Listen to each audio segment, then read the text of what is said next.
autumn dusk settled over St. Aldwyth's with the soft quiet of a page turning in an old book. Beyond the hedges and thatched roofs, a pale mist rose from the meadows, blurring the edges of the church spire and softening the glow of cottage windows. Inside the vicarage hall, however, there was nothing misty or muted. Candles blazed along a long oak table, their flames mirrored in polished silver and in the eager eyes of the village's most prominent residents. Mrs. Judith Prowett, proud organizer of the annual Candlelight Supper, flitted from guest to guest like a determined moth, ensuring that every plate bore exactly the right arrangement of ham, aspic, and pickled walnuts. At the far end, Miss Marple sat unobtrusively, knitting needles, silent for once. She had accepted the invitation with her usual gentle courtesy, though she'd noticed a curious tension in the air as soon as she entered. The rector's wife spoke a little too brightly. Colonel Chillingford's jaw clenched each time he glanced at the young man seated opposite him, and Mrs. Prowett, for all her fluttering, seemed to be keeping one eye constantly on the silver punch bowl. Miss Marple, having observed such dinners for decades, knew the difference between conviviality and performance. Tonight's merriment felt brittle. A lull in the chatter came when the lights flickered. Someone laughed nervously. The candles hissed. In that brief hush, Miss Marple caught a glance, quick, sharp, and almost fearful, exchanged between the colonel and the young man. She filed it away without comment, her mild smile unchanged. The moment passed. Conversation resumed. Yet an undercurrent ran beneath the tablecloth. Little slights and half-heard barbs, as though everyone present were dancing around a subject too dangerous to name. Then, as the trifle was being served, a sound cut through the soft clatter of spoons, a sharp cry quickly muffled. Guests turned toward the sideboard, where the silver punch bowl glinted under candlelight. At its edge, a woman's hand trembled, and a man slumped forward, his spoon slipping from his fingers. The rector rose, startled. Mrs. Prowett gave a small scream, and Miss Marple, without rising, quietly folded her napkin, her eyes already tracing the movements of those nearest to the fallen guest. Outside, the mist thickened around the vicarage windows. Inside, the candlelight supper was no longer a social ritual, but the scene of a sudden, shocking death. The mist had not yet lifted when morning broke over St. Aldwyth's, but the little village was already alive with whispers. By the time the milk cart rattled along the high street, the news had passed from one doorstep to the next like an unstoppable current. Someone had died at the vicarage's candlelight supper. Names were exchanged in tremulous voices, each story slightly different, each more dramatic than the last. In the post office queue, Mrs. Dodd declared it must have been poison in the punch bowl, while the butcher's wife, overhearing, swore it was heart failure brought on by a scandal. Across the lane, a cluster of school children repeated what their parents had told them, making the tragedy sound like a ghost story. The village had a way of absorbing calamity and reshaping it into theatre, and this morning the performance was in full swing. Miss Marple, for her part, went about her errands with her usual unhurried step. She had been present when the unfortunate Mr. Leonard Fisk, for that was the name of the fallen guest, collapsed into his trifle, and she had noted far more than she allowed the rector or the constable to see. Leonard Fisk was a solicitor's clerk from the nearby town, an unassuming man on the surface, but his presence at Mrs. Prowett's supper had puzzled her even before the candles flickered. As she returned home with her basket of bread and eggs, she mentally arranged the evening's impressions as neatly as she would a tray of tea. Mrs. Prowett's darting eyes, Colonel Chillingford's clenched jaw, the young man's pale face, the faint smell of bitter almonds beneath the custard. No, not almonds exactly. Something less sweet. By mid-morning, the rector had sent word to the police at Much Benham. Inspector Kershaw arrived, brisk and uniformed, with a notebook that snapped open like a blade. He had the earnestness of a man eager to show efficiency, and already he had fixed upon a theory. "Poison in the punch, I expect," he told the gathering in the vicarage drawing-room, scribbling as he spoke. The lad poured himself a second cup before anyone else. "We'll have the contents analyzed. Shouldn't take long to sort out who handled the bowl." Miss Marple, seated near the hearth, only smiled gently and adjusted her glasses. She had observed that Leonard Fisk had taken his punch reluctantly, almost at the urging of Mrs. Prowett, and had eaten very little else. The constable's attention to the punch bowl was natural, but, she suspected, misplaced. People seldom poison the obvious vessel when another sits more conveniently at hand. The guests of the supper had been summoned back to the vicarage for questioning. They arrived in twos and threes, their expressions ranging from indignant to anxious. Colonel Chillingford's boots thudded across the parquet as he declared his innocence before even being asked. The young man, Simon Varley, pale and sweating, kept glancing at the door as though planning an escape. Mrs. Prowett fluttered about with cups of tea, her hands trembling so violently that one saucer slipped and cracked on the floor. In each tremor, each glance, each carefully chosen word, Miss Marple saw the shape of hidden stories. Inspector Kershaw began with the obvious questions. Who sat where? Who poured the punch? Who handled Mr. Fisk's plate? The answers came haltingly, overlapping, a muddle of impressions. The colonel insisted he had barely spoken to the deceased. Simon Varley admitted he had met Fisk once in town, but claimed it was over a trivial legal matter. Mrs. Prowett said nothing at all about why she had invited a solicitor's clerk to her elegant supper, and the inspector, eager to keep to his schedule, did not press her. Miss Marple, however, pressed her knitting needles quietly into her bag and leaned forward, her eyes mild but attentive. When at last Kershaw excused the villagers and promised to send word, Miss Marple lingered.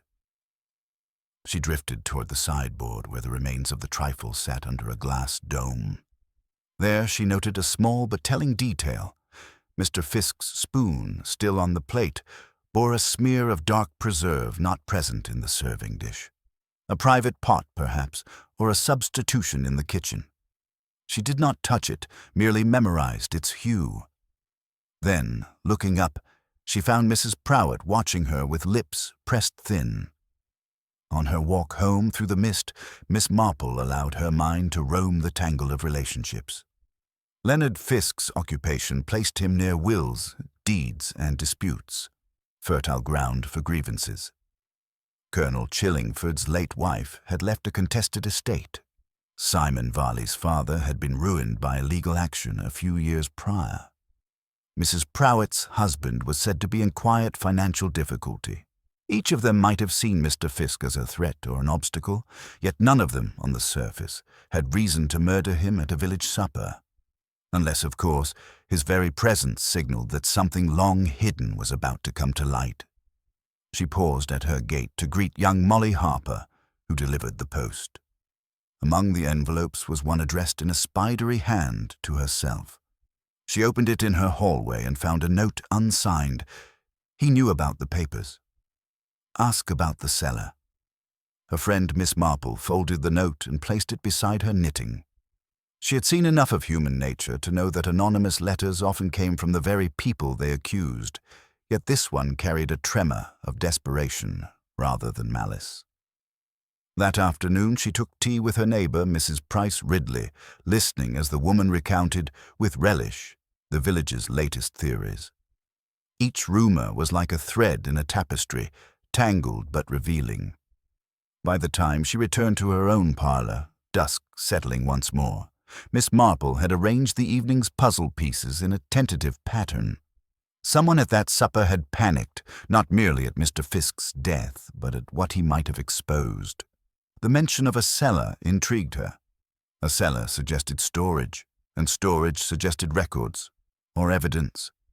Before bed she wrote a small note to herself, listing the 3 names that had surfaced again and again in whispers and glances. Colonel Chillingford, Simon Varley, Judith Prowett. Beneath them she wrote one question. What did Fisk know? Then she set down her pen extinguished the lamp, and let the mist-thickened quiet of St. Aldwith's settle around her cottage. In the morning, she decided, she would pay a most unobtrusive call on Mrs. Prowett, and perhaps, if the opportunity arose, on her cellar as well. The village, still buzzing, would not see her slip among its houses like a grey wren in hedgerows. Yet as she drew the curtains, her eyes were bright with curiosity. A murder was a dreadful thing, but to Miss Marple's mind it was also a pattern waiting to be read, and the first faint outline of that pattern was beginning to appear. Mist clung to the hedgerows as Miss Marple set out early the next morning, her sensible shoes crunching over the damp gravel. The village was quieter now, the shock of the candlelight supper settling into a more focused curiosity.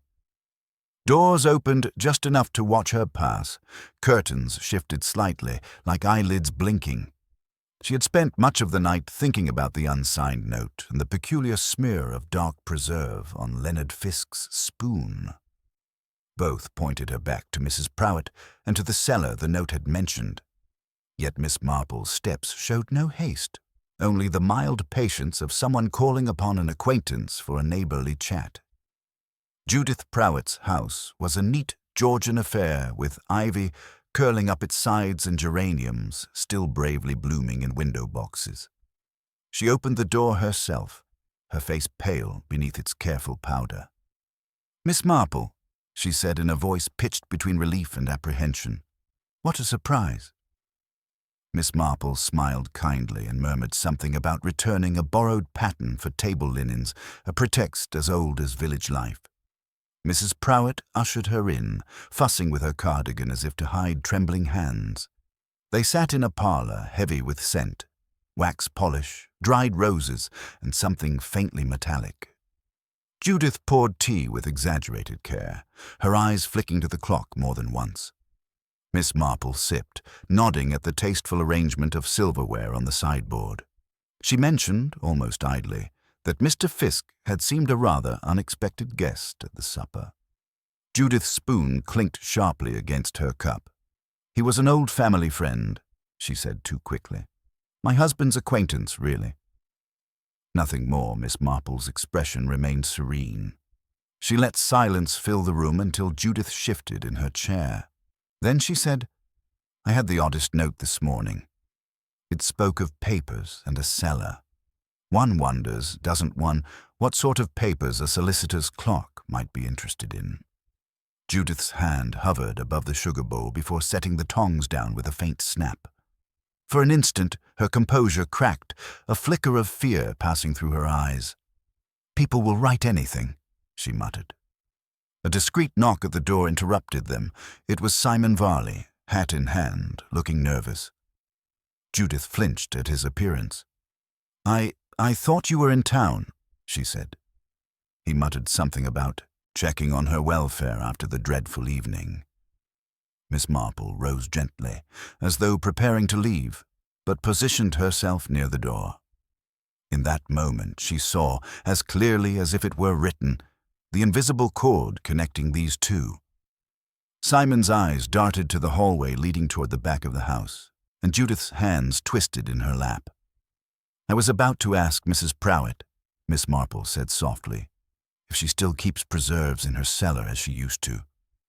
Such a charming habit, making one's own jam. I remember a particularly rich blackcurrant at a garden party some years ago." Simon's head jerked up, and Judith's color drained. "We've no such thing now," she snapped, but Miss Marple, with that same mildness, added, "How curious. I thought I tasted something quite like it in the trifle at the vicarage." The room seemed to tighten. Simon shifted as if ready to bolt. Judith rose and pressed a handkerchief to her lips. In that charged silence, Miss Marple heard the faintest creak beneath the floorboards, the sound of a door below, perhaps not fully shut. She made a small, apologetic noise. "Forgive me, my dear. I seem to have lost a glove. Perhaps I dropped it on my way in." Before either could protest, she moved toward the back hall, stooping as if to search the floor. Her sharp eyes caught the edge of a cellar door ajar, a thin draught of cool air escaping. Simon stepped forward, blocking her path. "There's nothing down there," he said, his voice high. Miss Marple looked up at him, her blue eyes very mild. "Why, Mr. Varley, you sound as though you're protecting a dragon." She gave a small chuckle and brushed past him with a deftness born of long practice. Judith's protest rose, faltered, and fell away. The cellar steps were steep and smelled of damp stone. Light slanted in from a tiny window, glinting off rows of jars. At the far wall stood an old cabinet, its door ajar. Within lay a sheaf of papers tied with blue ribbon, legal documents from the look of them. Miss Marple did not touch them, but noted the names written across the top. Chillingford, Varley, Prowett. Wills, deeds, transfers of property, and perhaps something more compromising. On a small shelf beside the cabinet sat an opened jar of black currant preserve, its contents noticeably reduced. Simon had followed her down, his breath coming fast. "You've no right," he began. Miss Marple turned, her face as composed as ever. "I haven't touched a thing," she said gently. "But Mr. Fiske did, didn't he? He came here to confront you both, to show these papers at the supper, perhaps, to make some disclosure. And so, a spoonful of your preserve, how very convenient, slipped onto his plate when no one was looking." Judith's hand went to the rail, gripping it as though it might hold her upright. "He was going to ruin us," she whispered. "All of us. My husband's debt, Simon's inheritance, the Colonel's claims."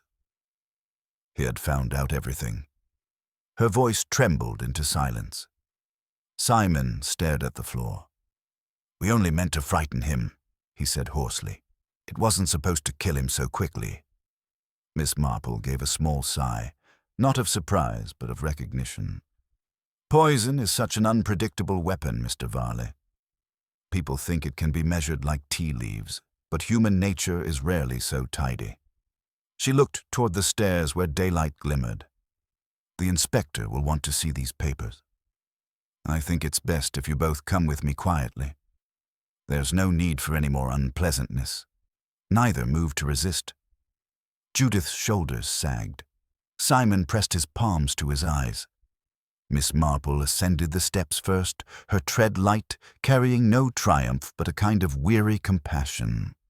She had seen such scenes before, people driven by fear or greed or desperation into acts they scarcely understood until too late. The village outside was still, but already she could hear the echo of tomorrow's whispers. In her mind, the pattern of the case lay complete. The brittle gaiety of the supper, the flickering candles, the hurried glances, the anonymous note sent perhaps by some guilty conscience. Each piece had slid into place as naturally as a stitch in her knitting. Yet she felt no satisfaction in exposing it, only the quiet acceptance that comes from understanding once more the darker corners of ordinary hearts. As they emerged into the parlor, the clock struck 11. Miss Marple glanced at the door, imagining Inspector Kershaw arriving within the hour, his briskness dampened by the complexity of what he would find. She would hand over the papers, recount what she had seen, and then slip away to her cottage before the first reporters reached the lane. Outside, a robin hopped along the garden path, untroubled by human folly. Miss Marple retrieved her glove from the hall table. She had not lost it after all, and offered Judith and Simon a faintly rueful smile. "It is always sad," she said quietly, "when secrets kept too long choose their own moment to be revealed." Then, smoothing her coat, she stepped out into the cool morning, the mist rising around her like a curtain closing on a play whose ending she alone had known from the first act. The mist was thinning when Miss Marple left Mrs. Prowett's house, but the weight of what she had uncovered hung as heavily as ever over the quiet lanes. She walked slowly back to her cottage, knitting bag tucked under her arm, turning over the scene in the cellar with the same care she might give to an intricate lace pattern. Confession was not the same as proof, and she knew Inspector Kershaw would need more than frightened words to present to a magistrate. The papers in the cellar were a beginning, but their story was not yet clear. Leonard Fisk's death was the visible point of a much larger knot. At her gate she paused, listening to the ordinary sounds of the village, the scrape of a broom, a kettle whistling 2 doors down, the cry of a cockerel. These familiar notes grounded her, helped her think. She recalled Judith Prowett's trembling hands and Simon Varley's panicked glances. The words they had spoken in the cellar had come tumbling out like water from a burst pipe, but they had not told her everything. Someone else had been present at that supper who also had a stake in those papers, and Miss Marple had not forgotten the clenched jaw of Colonel Chillingford. She took tea at her kitchen table and wrote a brief note to Inspector Kershaw, inviting him to call that afternoon. Then, after a moment's thought, she walked down to the post office to send a telegram. The post mistress raised her eyebrows at the message, but Miss Marple only smiled, paid her pennies, and walked back into the autumn sunlight. She had asked the colonel to join them as well. Sometimes, she reflected, the neatest way to draw out a final thread was to place all the players in the same room and let human nature do the rest. By 3 o'clock, the parlor of Miss Marple's cottage held a curious assembly. Inspector Kershaw sat stiffly on the edge of a chair, notebook balanced on his knee. Judith Prowett perched near the hearth, her eyes fixed on the carpet. Simon Varley stood by the window, arms folded, his face pale. And at the far side, Colonel Chillingford loomed, his boots leaving damp prints on the rug. Miss Marple poured tea for them all, her hands steady, her expression as mild as ever. She began with small talk, weather, parish matters, the success of the church bazaar, until she sensed their tension rise. Then she set down her cup and said, "I think it's time we spoke plainly." Mr. Fisk did not come to the candlelight supper by accident. He had discovered irregularities in a set of legal documents involving each of you. He intended to reveal them, perhaps even to demand money for his silence. That made him dangerous. Judith gave a small, strangled sound. Simon stared at the floor. The colonel snorted. "You make it sound like a blackmailer's melodrama," he said. "Not melodrama," Miss Marple replied softly, "but desperation. Mr. Fisk had a sister gravely ill, did he not? A large hospital bill looming. He may have believed a discreet payment would harm no one, but such demands often end badly." She glanced at Judith. "You feared exposure of your husband's debts. Mr. Varley feared the loss of his inheritance, and you, Colonel, feared the reopening of your late wife's estate." The colonel's face darkened, but he said nothing. Inspector Kershaw shifted, clearly uncertain whether to intervene. Miss Marple continued. The poison was not in the punch bowl. It was in a spoonful of black currant preserve placed on Mr. Fisk's plate. Preserve from Mrs. Prowett's cellar, that much I have already seen. But the question remains, whose hand carried it to him? She looked from Judith to Simon to the colonel, her eyes mild but unwavering. Simon opened his mouth, but the colonel's voice cut across him. "This is nonsense," he barked. "If you have evidence, present it." "Otherwise," Miss Marple interrupted gently, "I have evidence enough. A smear of that same preserve was found on your cuff, Colonel, after you helped serve the dessert. The rector's wife mentioned it this morning when she laundered the tablecloths. You brushed against the plate, perhaps without thinking, or perhaps thinking very carefully indeed." The colonel's jaw worked, but no sound came. Judith stared at him in horror. Simon took a step back. Miss Marple's voice remained soft. "You had the strongest motive of all. Those papers showed that your late wife had left a substantial legacy to someone you would rather see destitute. Mr. Fisk was to deliver the news. You thought to silence him before he could speak." For a moment only the ticking clock filled the room. Then the colonel sagged into his chair, a great shudder passing through him. "He wouldn't listen," he muttered. "I asked him to give me time," he sneered. Said he'd bring it all out at your precious supper, Judith. He broke off, covering his face with his hands. Inspector Kershaw rose, his expression grim now. That will do, Colonel. You'd best come with me. The Colonel did not resist as the inspector placed a hand on his shoulder. Judith began to weep softly. Simon stared at the carpet, lost in thought. Miss Marple poured another cup of tea, the clink of porcelain almost absurdly gentle after such a confession. She looked at the inspector. You will find the papers in Mrs. Prowett's cellar, as I wrote in my note. They will confirm everything. Kershaw nodded, his respect for the old lady plain on his face. I don't know how you do it, Miss Marple, he said quietly. She gave a small smile. One notices things, Inspector. People's tempers, their fears, the little inconsistencies. Human nature is much the same everywhere. After they had gone, the cottage felt very still. Miss Marple tidied away the cups and set her knitting on her lap. Outside, the mist had finally lifted, revealing the hills beyond St. Aldwyth's, green and gold under the lowering sun. She thought of Leonard Fisk, a small, desperate man whose choices had set this tragedy in motion, and of the Colonel, undone by pride and fear. Secrets, she reflected, were like seeds dropped in the dark. They sprouted whether one wished it or not. She reached for her needles and cast on a new row, the rhythm soothing. Already the village would be buzzing with fresh gossip, but by week's end the Candlelight Supper would slip into legend, another tale to be embroidered at tea tables and garden gates. Only Miss Marple would hold the true pattern in her mind, and she would do so without malice, merely as a reminder of what people are capable of when cornered. Robin returned to her window-sill, pecking at crumbs she had left. Miss Marple smiled at it, her thoughts already drifting to the church bazaar and the autumn fair. Life in St. Aldwyth's would go on, as it always did, but beneath its gentle surface ran the same old currents of envy, fear, and love.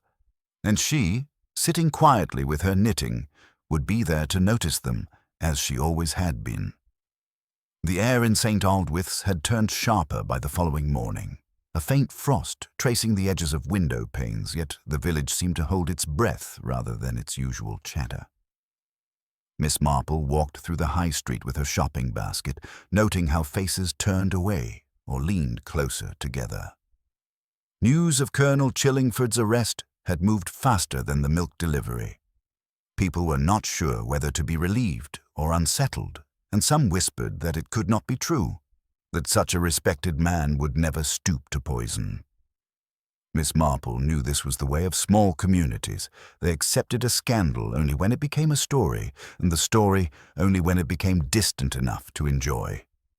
Back at her cottage, she set the basket down and unfolded a fresh letter from Inspector Kershaw. He had taken the Colonel into custody, but, as expected, had questions about the finer points of the case. The laboratory confirmed the presence of digitalis in the black-currant preserve, and Kershaw had found the same jar in Judith Prowett's cellar as she had described. But he worried aloud whether a clever lawyer might call into question who had actually administered it. Kershaw was conscientious. He wanted a case that would stand in court, not just in village gossip. Miss Marple sat with the letter, listening to the clock tick, and thought of Simon Varley's frightened eyes. A confession born of panic in a damp cellar might not hold under scrutiny. People often softened their guilt into a story that felt easier to tell, and she had no doubt that Simon had played his part in hiding the papers. Yet she had also seen the Colonel's stiff hand as he served the dessert, the dark smear on his cuff, the startled look when she mentioned the preserves. She was as certain as she ever could be without standing at his elbow. Still, there remained one unanswered thread, the anonymous note that had summoned her attention to the cellar. Someone else had written it, and that someone had known enough to point her to the truth. By afternoon, she was in Mrs. Price Ridley's parlour, sipping weak tea while the woman nattered on about the shame of it all. Miss Marple listened, inserting a gentle question now and then. By the third cup she had learned what she needed.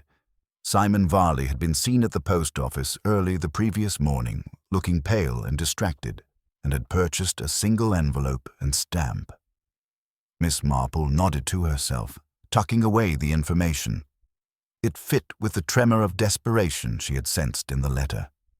When she returned home, she wrote a short note to Inspector Kershaw, inviting him to tea again, and asked him to bring Simon Varley with him. She also added, almost as an afterthought, that he might bring the sealed envelope they had found in Simon's room when they searched it. She had no doubt Kershaw would comply. The inspector was beginning to realize that the old lady's instincts were rarely wasted. The three of them arrived just after dusk, when the sky was a soft indigo and the first star showed above the church spire. Miss Marple's parlor was warm and lamplit, the teapot steaming gently. She poured for them, offered scones, and spoke at first of nothing in particular, how the rector's roses were doing, how early the frost had come this year. Simon sat stiffly, his hands clenched around his cup, while Kershaw watched him with a kind but steady gaze. At last, Miss Marple said, "Mr. Varley, you wrote me a note before the inspector ever questioned you. You wanted someone to find the papers in Mrs. Prowett's cellar before worse happened, but you did not name yourself, perhaps because you were afraid of Colonel Chillingford." That was brave. In its way, Simon swallowed hard and looked at the carpet. "I didn't know what else to do," he murmured. "He told me he'd handle it, that Fisk would back off. I thought if someone like you knew—" His voice trailed off. Miss Marple's expression softened. "And you did not put the poison in the preserve?" It was not a question. Simon shook his head violently. "No, I swear it. I only hid the papers. He said it was just to frighten Fisk, to stop him coming to the supper, but then the jar went missing, and—" He pressed a hand to his forehead. "I was too much a coward to stop it." Inspector Kershaw laid a hand on his shoulder. "This will go easier for you, son, if you tell the truth now." Simon nodded miserably. Miss Marple sat back, her knitting untouched on her lap. The final piece of the puzzle had fallen into place. The note had not been a trap, but a plea. Simon's guilt was not for the poison, but for his silence. She looked at Kershaw. "You have enough now, Inspector." The digitalis came from Colonel Chillingford's own garden. He prepared the jar himself and brought it to Mrs. Prowett's under the pretense of a gift for the supper. Simon hid the papers, but drew the line at murder, and his anonymous note was his attempt at conscience. "You will find traces of the plant and the jam preparation in the Colonel's shed, I expect. He has the temperament of a soldier, direct, efficient, but he underestimated how much people see when they appear not to be looking." Kershaw gave a slow nod, understanding dawning in his eyes. "You've tied it all together, Miss Marple." She smiled faintly. "Only observed what was there to be seen." The rest was human nature. Fear, greed, pride, and, in Mr. Varley's case, a flicker of remorse. Simon lifted his head, his face pale but relieved. Will they believe me?" he asked softly. Miss Marple reached out and patted his hand. "If you tell the inspector everything exactly as it happened and show where you hid the remaining documents, they will. The law can be stern, but it also knows the difference between silence and malice." Outside, the church bell struck the hour. Miss Marple rose to draw the curtains, the night pressing close against the glass. The investigation had reached its quiet turning point. The poisoner unmasked, the frightened accomplice stepping into the light. What remained now was the slow, deliberate process of justice, which belonged to others. Her work, the seeing, the connecting, the understanding, was done. She turned back to them, her smile gentle. "You'd best go with the inspector now, Mr. Varley. There's nothing more to fear." Simon nodded, rising unsteadily. Kershaw thanked her once again, his voice low with respect. They left together, the door closing softly behind them. Alone, Miss Marple sat once more with her knitting, the needles clicking quietly. She thought of Leonard Fiske, of the Colonel, of Judith Prowett and Simon Varley. Lives tangled together by secrets and by a single evening supper. The robin hopped at her window-sill again, and she dropped a crumb of scone onto the sill for it. In the little house at the edge of the village, the rhythm of her needles resumed, each stitch a small act of order after chaos. The night after Simon left with Inspector Kershaw passed in a hush that felt heavier than the mist itself. Miss Marple sat up late, the lamp casting a small circle of light over her needles. The clack of them slowed and finally stopped as she stared at the quiet fire. Everything outwardly was finished, the Colonel in custody, Simon's part confessed, the papers secured. But she knew from long experience that endings in human affairs rarely closed as neatly as a drawer. There was always a little space left open where motive and consequence continued to move like shadows. She rose early, long before the milk cart, and drew back the curtains to find the village washed in a pale gold light. Frost glittered on the lane. Somewhere a dog barked and then fell silent. She thought of Leonard Fiske's sister, still unaware perhaps of the chain of events her brother had set in motion, and of Judith Prowett waking in her too large house to a new kind of silence. St. Aldwyth's looked as it always did, but its rhythm had shifted slightly, like a tune played in a different key. After breakfast, she put on her coat and walked to the vicarage. The rector's wife greeted her in a subdued voice, ushering her into a drawing-room that still smelled faintly of the supper's spices. Miss Marple sat and listened as the woman spoke, letting the details of the village's reaction wash over her. The rector had already planned a small memorial for Mr. Fiske, she said, and there was talk of a fund for his sister. People were unsettled, but also, she lowered her voice, a little thrilled at having had a real murder in their midst. Miss Marple inclined her head, her eyes soft but far away. She had seen this blend of horror and excitement before. It was another of the ways human nature revealed itself. She left the vicarage and strolled toward the green, where a cluster of villagers had gathered under the bare-limbed chestnut tree. Their talk faltered as she approached. One or two smiled nervously. Another offered a stiff nod. She responded with her usual mild courtesy, and after a moment they relaxed, beginning to speak again of small things. The post, the weather, the cost of coal. By the time she turned back toward her cottage, she could hear laughter rippling behind her. Life would knit itself back together, though a faint seam of unease would remain for a while, as it always did after the revelation of a secret. That afternoon, Inspector Kershaw arrived at her door once more, his notebook closed but tucked under his arm as if reluctant to let go of it. She offered him tea, and he accepted gratefully, sitting on the same chair as before. He looked tired but more at ease. "We've got everything now," he said. "The Colonel's shed had traces of digitalis and jars prepared for the supper. And Varley's testimony matches your observations point for point. I'll make sure the lad's part is weighed fairly. Without his note, we might still be fumbling in the dark." Miss Marple poured his tea. "He was afraid, Inspector, but not malicious. Fear can lead people into very strange corners." She stirred her own cup, then added softly, "So can pride. Colonel Chillingford could have faced ruin and gossip. Instead, he chose a path that undid him completely." Kershaw nodded slowly. "I'll never understand how you see it all so clearly." Miss Marple smiled.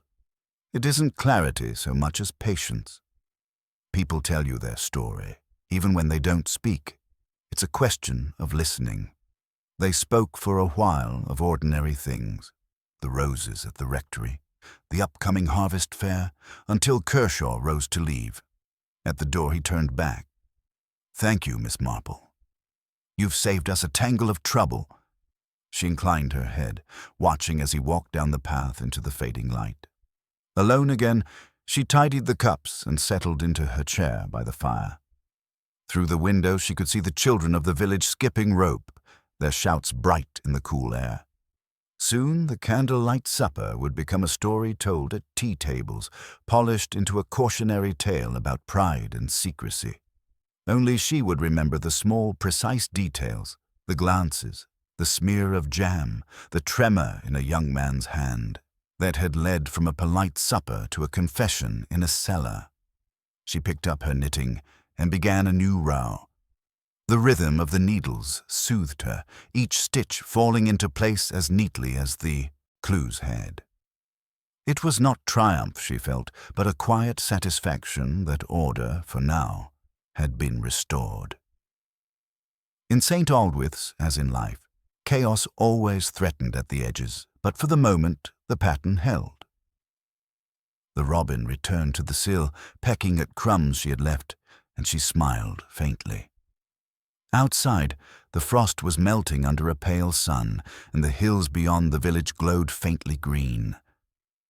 Miss Marple thought of the lives altered by the supper, the colonel awaiting trial, Simon beginning a long path back to decency, Judith forced to confront the truth she had tried to hide, and felt a small ache of compassion. People were endlessly fragile, she reflected, and endlessly dangerous too. Yet even in their darkest choices, there could be flickers of remorse, and sometimes those flickers were enough to guide another toward the truth. She set the knitting aside and rose to draw the curtains against the gathering dusk. In the quiet room the clock ticked steadily, each sound a reminder that life, like her work, moved one moment at a time. Somewhere in the village someone would be telling the story of the candlelight supper tonight, their voice dropping to a whisper at the word poison. She would not correct them. Stories grew on their own, like ivy. Her task was only to know the shape of the truth beneath. The next few days unfolded like the slow turning of a page. The frost gave way to clear skies, and the villagers moved about their errands with a tentative brightness, as if they had decided to pretend the candlelight supper belonged to a different season. Miss Marple kept to her quiet routines, but behind her mild smile, she continued to watch how the threads settled. Judith Prowett, seen hurrying through the high street with her head down, no longer fluttered at friends' doorsteps. Simon Varley worked in his father's shop again, pale but steadier, nodding at neighbors without flinching. Even Colonel Chillingford's name was spoken with a touch of pity now instead of admiration or outrage, as though the village were rehearsing how to remember him when the trial came. One afternoon, a week after the arrest, Inspector Kershaw arrived at Miss Marple's cottage once more, this time without his notebook. He accepted a cup of tea and a slice of seed cake, and for a while they spoke of unremarkable things. Only when the fire had burned low did he lean forward and say, "We've had word from Mr. Fisk's sister. She's to receive the small fund raised by the villagers. It won't mend anything, but it may ease her loss." He hesitated. "And I've been thinking about what you said. That fear and pride drove the colonel to it. He's admitted as much now. Without your careful notes and your patient questions, Miss Marple, I'm not sure we'd have been able to make it stick." She smiled faintly, the needles still moving in her lap. "You would have found it in time, Inspector. But sometimes people's performances are so convincing they distract from the smallest inconsistencies. It's those little inconsistencies that matter." She paused, then added softly, "It isn't really about being clever. It's about seeing people as they are." Kershaw looked at her, a touch of curiosity softening his usual briskness. "Doesn't it weary you, seeing the worst in them?" Miss Marple's eyes flickered with a gentler light. "Oh, I don't see the worst. I see the whole. There is cowardice, yes, and greed, but also kindness and remorse. Mr. Varley's letter, for instance. Without that flicker of conscience, you might have had another death on your hands." He nodded slowly, understanding at last why the old lady's insights felt different from a policeman's logic. "I'll make sure the court knows about the letter," he said quietly. It won't undo what happened, but it may help the boy begin again. When he had gone, the cottage felt still but not empty. Outside, the last of the leaves skittered across the lane, and children's voices drifted from the green. Miss Marple rose and moved to the window, watching the village gather itself like a hem sewn back into place. Already the Candlelight Supper was being retold as a story of warnings ignored and justice served, but the truth of it, the subtle tremors of fear, the quick decisions made in secret, remained with her alone. She turned back to her chair and folded her knitting, laying it neatly beside her. The investigation had ended not with a grand revelation, but with a slow unspooling of hidden motives until the pattern lay bare. Leonard Fisk's death had been sudden, but the causes behind it had grown over years. Debts concealed, pride nursed, legal entanglements avoided. She thought of the colonel now in a cold cell, his pride broken but his dignity still clinging in tatters, and of Judith Prowett waking each morning to a house that no longer felt like a stage for her social rituals. Life would continue for them all, reshaped but unended. As twilight deepened, Miss Marple prepared her tea tray and set an extra cup, though she expected no visitors. Habit, perhaps, or a quiet way of acknowledging all the people who had passed through her little parlor over the past days. The inspector with his furrowed brow, Simon with his shaking hands, even Judith with her brittle smiles. Each had left behind some small truth, and she had gathered them like a seamstress collecting scraps to make a whole cloth. She sat again and let the quiet of the room settle around her. Beyond the window, the robin perched on the sill, pecking at the crumbs she had scattered there. She smiled at it, thinking how even the smallest creatures carried on with their rituals, oblivious to human dramas. That was, she reflected, the real secret of the village. Its life went on. People married, quarreled, kept secrets, revealed them, and still the bells rang at the church and the milk cart rattled in the dawn. A knock at the door interrupted her thoughts. It was the rector's wife, bringing a note of thanks from Mr. Fisk's sister. Miss Marple accepted it with her usual gentle courtesy, and, after the woman left, opened it. The handwriting was neat but tremulous. The sister thanked her for her kindness at the supper, and for whatever part you played in bringing the truth to light, ending simply, "You have spared me the darkness of not knowing." Miss Marple folded the note and placed it on the mantel. It was not praise she sought, but clarity. Still, she felt a small warmth at the words. Outside, the lamps along the lane flickered on, their glow soft against the encroaching dark. Miss Marple poured herself a fresh cup of tea and took a slow sip. The pattern of the case had completed itself, and she felt the same quiet satisfaction she did when a piece of lace emerged from her needles without a single dropped stitch. The village would gossip for a while yet, then settle into its old rhythms. The Candlelight Supper would become a cautionary tale told at winter hearths, stripped of its messier truths, polished into a story about how justice comes even to the respectable. She set down her cup and reached for her knitting again. Her hands moved easily, the yarn slipping through her fingers as if it had been waiting. In her mind, the images of the past week faded. The flickering candles, the sudden cry, the cellar's damp air. What remained was the understanding she always carried, that beneath the polished surface of village life ran an undercurrent of passion, folly, and sometimes crime. And that noticing the small things, the tremor of a hand, the clink of a spoon, the smear of jam, was often enough to keep that undercurrent from sweeping someone away entirely. The fire crackled softly, and the robin hopped once more before taking flight into the evening. Miss Marple smiled, the faintest curve of her lips, and bent to her work. The following morning dawned pale and cold, a thin rim of frost outlining every slate roof and gatepost in St. Aldwith's. From her window, Miss Marple watched a pair of sparrows hop along the path, their feathers fluffed against the chill. The village was settling into a tentative calm after the weeks of rumor and questioning.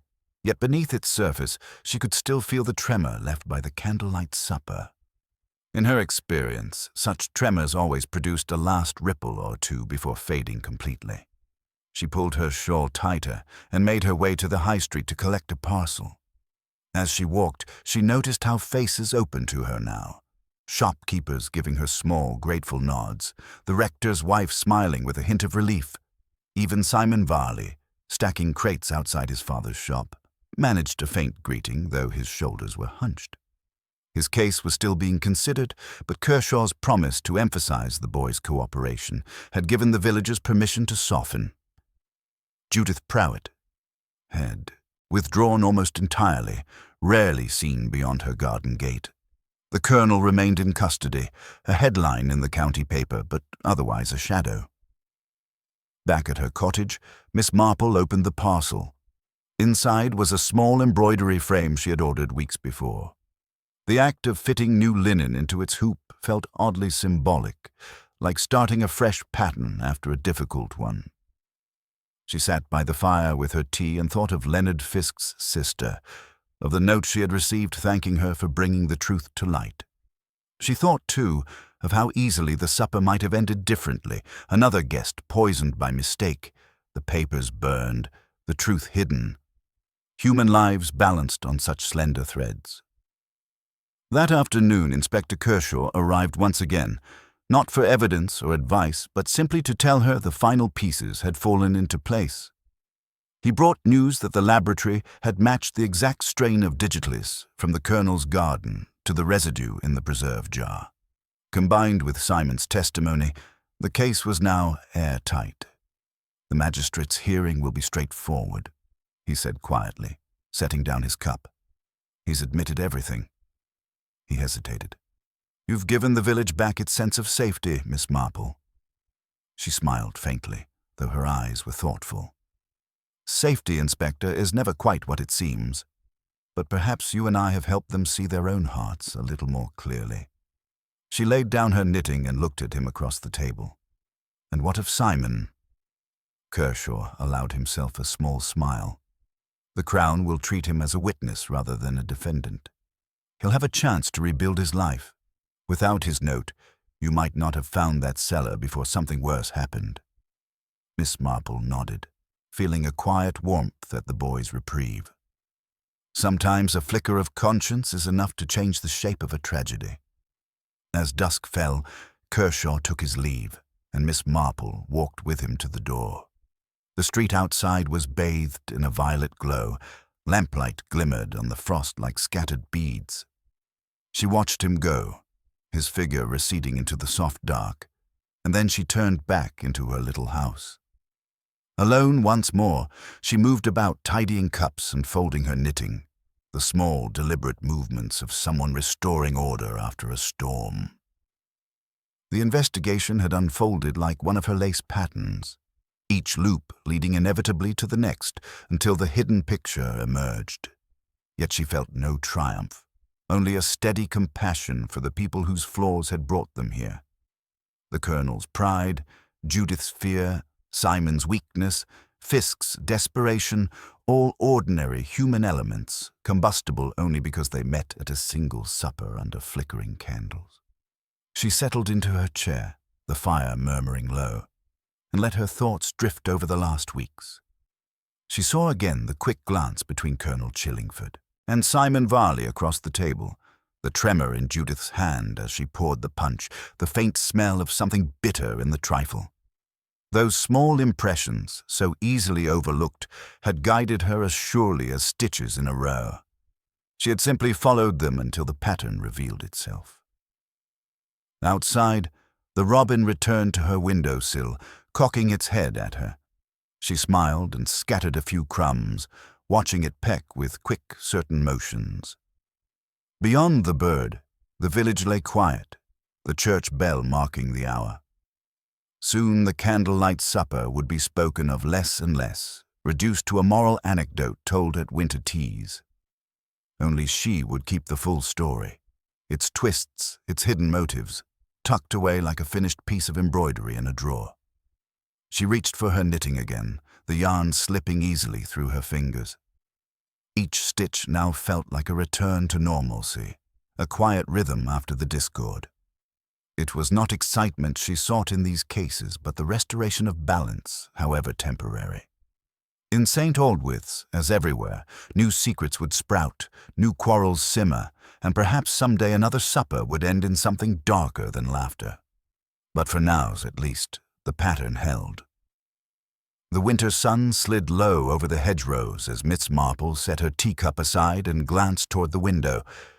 The robin had flown off at last, leaving only a faint scattering of crumbs on the sill. The village beyond looked almost like a postcard, smoke curling from chimneys, children in scarves chasing each other across the green. But she knew how much lay under that picture, like roots beneath frost-hardened soil. The candlelight supper had left its mark. She had watched the ripples spread and now, at last, begin to settle. She had not seen Judith Prowett since the morning of the Colonel's confession, but letters came, brief, tremulous notes acknowledging debts, promising restitution. Judith's brother had come to stay, and the house no longer stood empty and expectant, but quiet and penitent. Simon Varley had begun to help at the parish office, making deliveries for the rector, his pale face gradually regaining a hint of colour. He had a long path ahead, but the first step had been taken, and Colonel Chillingford, though awaiting trial, had sent a short message through his solicitor, thanking her for ensuring that the story was told without sensationalism. Miss Marple had read it without bitterness. She knew how people clung to dignity, even as their choices unravelled. That evening she prepared a small basket of preserves and scones for Mr. Fisk's sister. It was not much, but she had learned that small gestures often outlast larger ones. As she wrapped the parcel, she found herself thinking of Leonard Fisk. Not as a victim at a supper, but as a man with a sister he had tried, clumsily, to protect. She had seen it before, good intentions tangled with desperation until they produced disaster. The thought softened her usual reserve, and when she sealed the basket she added a scrap of lace she had been working on, folded like a white wing. Later, as dusk pressed against the windows and the first stars pricked the sky, Inspector Kershaw knocked on her door one final time. He came not with questions, but simply to sit by the fire and speak as neighbors do. They shared tea and seed cake, and he told her how the case would proceed, how Simon's cooperation would be noted, how the Colonel's pride had led him to sign a full statement. She listened, her hands folded, asking only a few mild questions. The sound of his voice, steadier now, felt like a coda to the weeks of tension. When he rose to leave, he hesitated at the threshold. "I've been wondering," he said slowly, "how you managed to keep it all so humane. You see their faults, but you never seem to despise them." Miss Marple gave a small, wry smile. "It isn't forgiveness exactly. It's recognition. We're all made of the same stuff, Inspector. Some of us knit it tighter, some let it fray. I just noticed the fraying a little sooner." After he left, she tidied the cups and sat down with her knitting once more. The fire crackled softly, and the scent of tea still hung in the room. She thought about how the story would now live in the village, how it would be told at tea tables and garden gates, stripped of its subtleties, polished into a neat moral. People would forget the flicker of remorse in Simon's eyes, the tremor of Judith's hands, the stubborn dignity of the Colonel. They would remember only that poison had been slipped into a trifle at a supper, and that Miss Marple had quietly exposed it. And perhaps that was as it should be. Stories, like lace, simplified what they enclosed. She finished her row of stitches and laid the needles down. Outside, the frost glittered under the lamplight, and the church bell marked the hour. The candlelight supper was over now, its hidden motives drawn into the open, its consequences beginning their slow work. Order had been restored, if only temporarily, and life in St. Aldwith's would flow on as before. Yet Miss Marple knew that somewhere, in another parlour or garden, another pattern was already forming, waiting for an observant eye to notice. She rose to draw the curtains, the room falling into a soft pool of lamplight. The basket for Mr. Fisk's sister waited by the door. She would deliver it herself in the morning, walking through the frost as she always did, her small figure among the hedgerows. And if a neighbour stopped her to ask about the case, she would smile, murmur something kindly, and let them tell the story their own way. She had no need to correct them. The truth, like her knitting, was already complete. Frost still silvered the lanes when Miss Marple stepped out early the next morning with the basket, for Mr. Fisk's sister balanced neatly on her arm. She walked past gardens rimmed with ice and windows glowing with lamplight, the soft hiss of her shoes on gravel the only sound. The village was stirring, but more quietly now, as though St. Aldwyth's itself wished to draw a line under the Candlelight Supper. She felt in the air the same hush that comes after a storm, not emptiness, but a fragile kind of order. She delivered the basket without ceremony. Mr. Fisk's sister, a thin woman with tired eyes, received it with both hands and a murmured "Thank you." Miss Marple did not linger, only touched her arm briefly before turning back up the lane. Some kindnesses, she believed, were best left unspoken. As she walked home, she noticed Simon Varley on the church steps, helping the rector carry boxes for the parish charity drive. He looked up and gave her a tentative nod. She returned it with a faint smile, thinking how remorse, if nurtured, could become steadiness. Back at her cottage, she made tea and sat by the fire, her knitting on her lap but forgotten for the moment.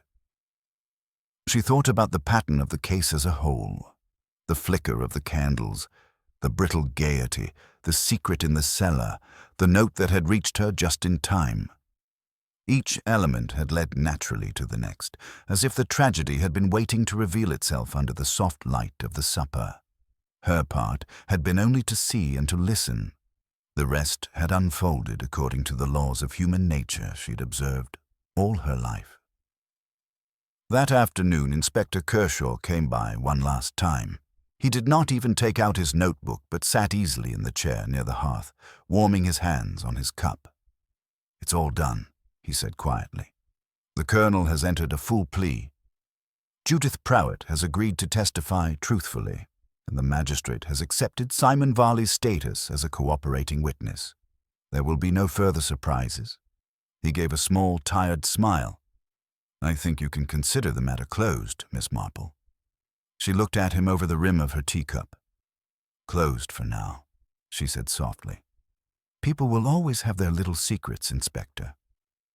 One only hopes they don't end in trifle and poison." Her smile was gentle, but her eyes were steady. "Still, I am glad justice will be served without unnecessary cruelty." "That is rare." He nodded, watching her. "You've given me a different way of seeing them," he admitted. "Not just as suspects, but as people. It's a lesson I won't forget." Then he rose, thanked her once more, and took his leave, his boots crunching on the frosty path. She stood at the window a moment longer, watching until he disappeared into the pale light. When she turned back to the room, she felt the familiar quiet settle around her like a shawl. She picked up her knitting again and began a new row, each stitch steady and sure. Outside, the children were playing on the green, their laughter rising and falling like bird-song. The Candlelight Supper was already slipping into story form in their parents' voices, reshaped into something simpler and safer. Only she would keep the full shape of it, tucked away like a finished piece of lace. She thought of the colonel in his cell, of Judith's brittle facade cracking at last, of Simon beginning the slow work of atonement, and of Leonard Fisk's sister holding the small basket she had left. All of them had been part of the pattern, flaws and virtues interwoven, until one evening supper had exposed them.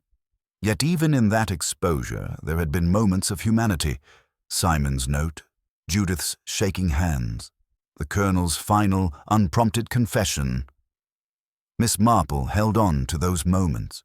They were the reason she could continue to watch without becoming hard. The fire popped softly.